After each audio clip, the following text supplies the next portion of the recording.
Okay, this is number 1 from the measurement paper in your packet.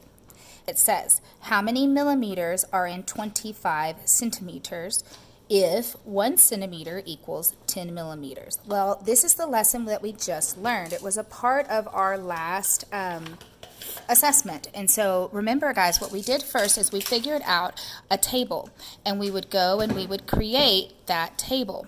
And in this case, the first thing listed is centimeters. So I'm going to go ahead and write centimeters. And over here, I'm going to write millimeters. And so this is what your table should look like. It should have centimeters to millimeters.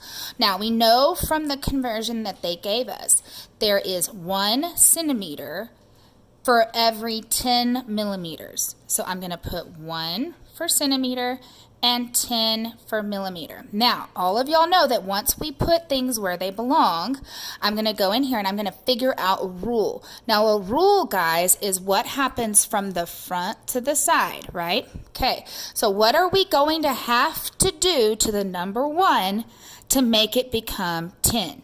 Well, the first thing I ask myself is the number 1 getting bigger? Or is the number 1 getting smaller? It's getting bigger. So I taught y'all in class that if it's getting bigger, that means to multiply.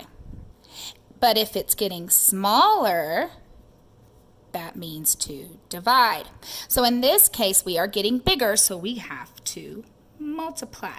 Now, what do we have to multiply by in this rule? Well, if I want the number 1 to become the number 10, the only thing that I can multiply by is the number 10. So that's my rule. My rule is to times by 10. So since I know what's happening in the table, I know the rule is to times by 10, then what I can do is I can now put anything in the table that I want to. In this case, what number are they wanting us to convert? Well, it says how many millimeters are in 25 centimeters. So what I'm going to do, guys, is in here, I'm going to go put 25 as the number that I want to convert. I want to convert 25 centimeters into millimeters. So since I know the rule is to times by 10, once I put 25 into the chart, I'm going to go 25 times 10. Well, that's when we use the zero trick. 1 times 25 is 25.